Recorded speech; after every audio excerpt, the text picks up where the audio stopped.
नमस्कार, राधे राधे, जय श्री कृष्ण। आज की हमारी कथा है भगवान श्री कृष्ण की कालिया से बातचीत। अब भगवान श्री कृष्ण कालिया धाम में कूद पड़े हुए हैं और सारे ग्वाल बाल चिल्ला रहे हैं, अरे कृष्ण मत जाओ मत जाओ। पर भगवान श्री कृष्ण चले गए और वहाँ पर जब उस यमुना के जल में गए तो वहाँ कालिया सो रहा था।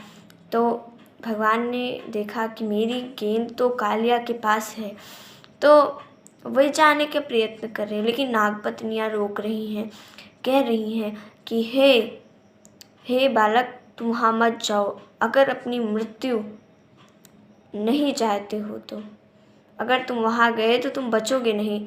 बड़ा भाग्य है तुम्हारा कि जो तुम इस यमुना जल में कूदे और कालिया अभी सो रहा है, इसीलिए तुम चले जाओ, तुम्हारे लिए यही अच्छा होगा। भगवान श्री कृष्ण ने कहा, नहीं, मैं अपनी गेंद लिए बिना नहीं जाऊंगा। नागपत्नियों ने रोका, कहा कि हठ मत करो बालक, कोई गेंद तो ढेर सारी आ जाएंगी पर तुम्हारा जान फिर से नहीं आएगा। भगवान ने कहा कि मेरा नहीं आएगा ना, आपका तो नहीं जाएगा। वो चले गए और उसी समय कालिया जाग गया। उसने भगवान श्री कृष्ण को देखा और मारने का प्रयत्न कर रहा है, पर भगवान श्री कृष्ण मर नहीं रहे हैं। भगवान श्री कृष्ण भगवान हैं, वे किस भला एक सर्प से कैसे उकड़ जाएंगे।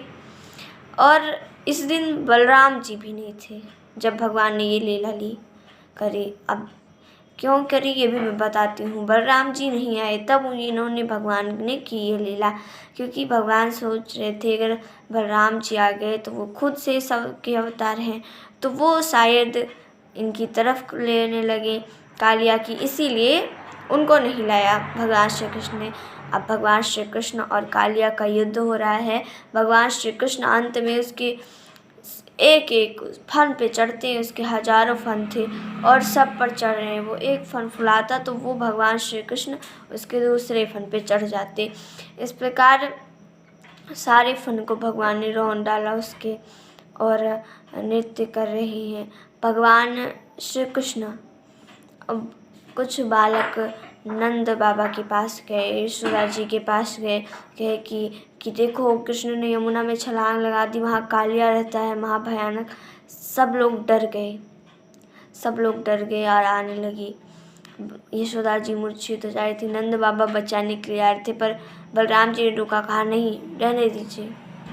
इस प्रकार से भगवान श्री कृष्ण फन पर नृत्य कर रहे हैं। अंत में कालिया बहुत घायल हो जाता है, खून उगलता हुआ वह गिर पड़ता है। नागपत्नियाँ भगवान की शरण में आ जाती हैं। उनकी पति का नाम था सुरसा। कहती हैं, हे भगवान, मैं आपको पहचान गई हूँ, कृपा करके मेरे पति की जान को बख्श दे। भगवान श्री कृष्ण ने कहा कि तुम्हारे पति यमुना जल को दूषित करते हैं और ये अच्छा नहीं है, इसीलिए मैं तुम्हारे पति को ऐसा कर रहा हूँ।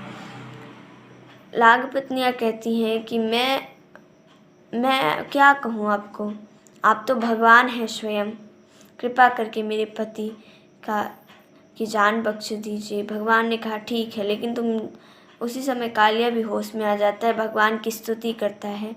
भगवान कहते हैं कि तुम लोग ये स्थान छोड़कर चले जाओ, यमुना का जल विषाक्त हो गया है, तुम्हारे यहाँ रहने से पशु पक्षी मारे जाते हैं, इसीलिए तुम यहाँ ना आओ।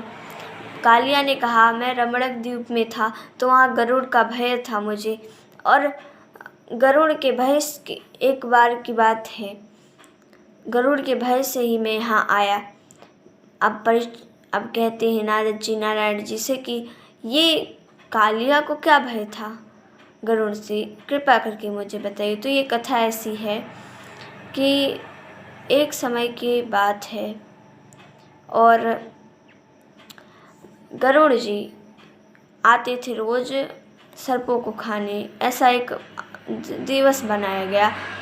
एक बार इस कालिया की बारी आई तो फिर कहा कालिया ने कि मैं नहीं जाऊंगा, और इस पर गरुड़ जी क्रोधित हो गए और उन्होंने पीछा करना चाहा इसका। और ये पीछे करते करते यमुना में आ गया। अब यमुना के पास आ नहीं सकता था गरुड़। क्यों? क्योंकि उसे श्राप था। किसका? सौबरी मुनि का। क्योंकि जब गरुड़ आता था तो फिर लोग कुछ मछलियों को उठा उठा खाता था। ये देखकर सौबरी ऋषि को रहा नहीं गया और उन्होंने श्राप दे दिया गरुड़ को कि तुम अब यमुना के जल में नहीं आ सकते, इसीलिए भगवान मैं यहाँ आता हूँ। भगवान ने कहा मुझे पता है, अब तुम चले जाओ, अब तुम्हारा कुछ गरुड़ नहीं करेगा, क्योंकि तुम्हारे सर पर मेरे चरण कमल का जो चिन्ह है वो पड़ गया है, अब गरुड़ तुम्हारा कुछ नहीं करेगा। तो इस प्रकार कालिया फिर से रमणक द्वीप चला गया। तो आज की कथा हमारी यही समाप्त होती है। धन्यवाद। राधे राधे। जय श्री कृष्ण।